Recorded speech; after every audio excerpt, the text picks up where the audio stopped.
Hi viewers, రాజా రఘువంశీ సోనం ఈ case సంబంధించి ఇది మేజర్ అప్డేట్.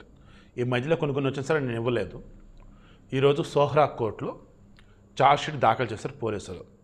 970 పేజీల ఛార్జ్షీట్. నిజంగా నాకైతే ఫ్యూజులు ఎగిరిపోయినాయి. ఆడది తలుచుకుంటే రాజ్యాలు కూలిపోయినాయి. ఆడది తలుచుకుంటే చనిపోయిన భర్తను కూడా తిరిగి లోకానికి తెచ్చుకుంది. ఇలా చెప్పుకుంటూ పోతే ఆడది తలుచుకుంటే కానిదంటూ ఏమీ లేదు. అదేవిధంగా ఆడది తలుచుకుంటే ఏదైనా చేయగలదు. ఈ విషయంలో నిజంగా మగవాళ్ళు ఆడల ముందు సరిపోరు.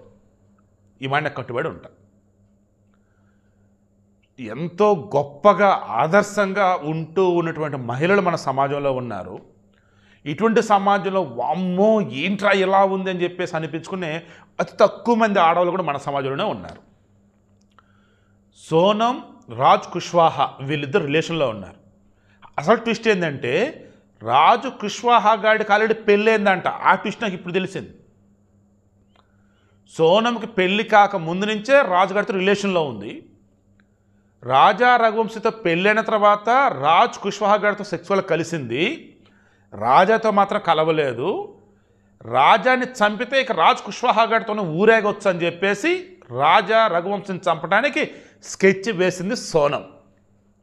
దెన్ రాజ్ కుష్వాహా ఎక్యూజ్డ్ 2, తర్వాత వికాస్ ఎక్యూజ్డ్ 3, ఆనంద్ ఎక్యూజ్డ్ 4, ఆ తర్వాత ఆకాష్ ఎక్యూజ్డ్ 5.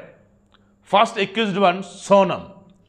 ఆ రోజు మేఘాలయలో ఎక్కడైతే ఈ ఇన్సిడెంట్ జరిగిన ప్లేస్ ఉందో ట్రెక్కింగ్ కొండ మీదకి వెళ్ళాలి కదా, వెళ్తున్న మూమెంట్లో రాజా రఘువంశీ, రాజ్ కుష్వాహాగా రిమైనింగ్ బ్యాచ్ అక్కడ ఎవరైతే ఉన్న స్పాట్లో, ఆ స్పాట్కి మేము వెళ్ళి ఎదురుగా ఉండి పక్కనే ఉండి చంపండి అని చెప్పేసి చంపించింది. అండ్ అతనిని ఇంకా చనిపోలేదు, లోయలోకి తోసింది కూడా ఈమె, రిమైనింగ్ కూడా కలగలి. అంటే దగ్గరుండి మరీ ఘోరాతి ఘోరంగా సొంత మొగుడిని చంపేసింది. అందుకే ఎక్యూజ్డ్ 1గా దాని పేరు పెట్టారు. ఇన్సిడెంట్ జరిగింది మే 23. బాడీ దొరికింది రాజా రఘువంశీది జూన్ 2.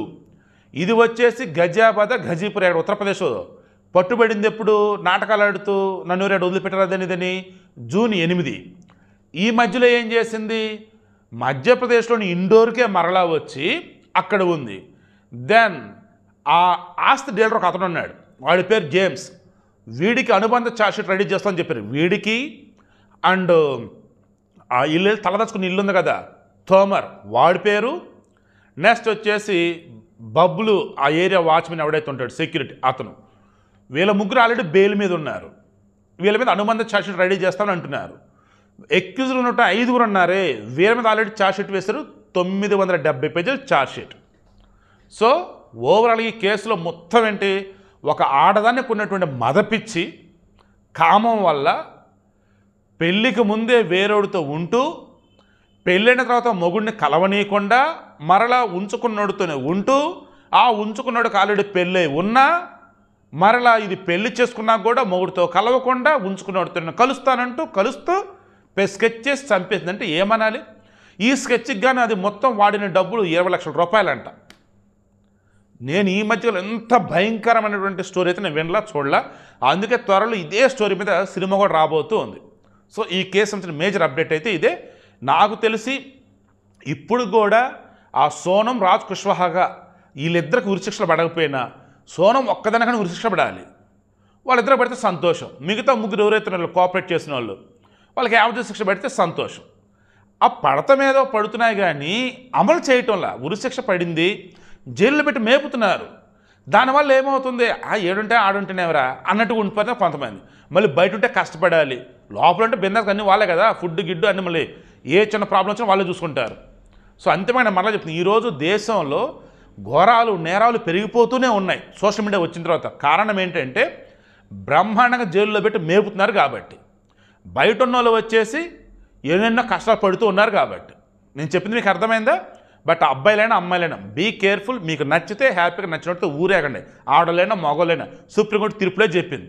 ఎందుకు వాళ్ళని చంపటాలు వీళ్ళని చంపటాలు, మీరు జైలు ఇరుక్కోటాలు ఎందుకు?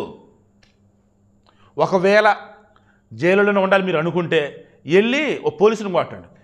ఇది యాక్చువల్ చెప్పకూడదు, జడ్జిని కొట్టండి. అప్పుడు ఏమైందంటే ఇమీడియట్గా మీకు ఉరిశిక్ష కూడా వేసేస్తాడు. ఎందుకంటే న్యాయాధికారి ఆయన జోలికి వస్తే ఎందుకు ఊరుకుంటాడు?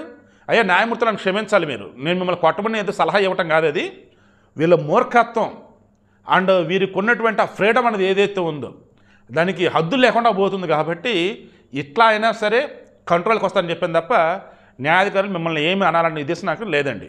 బట్ ఈ కేసులో మాత్రం ఎంత వీలైతే అంత త్వరగా శిక్షలు అమలయ్యేలా చూడండి.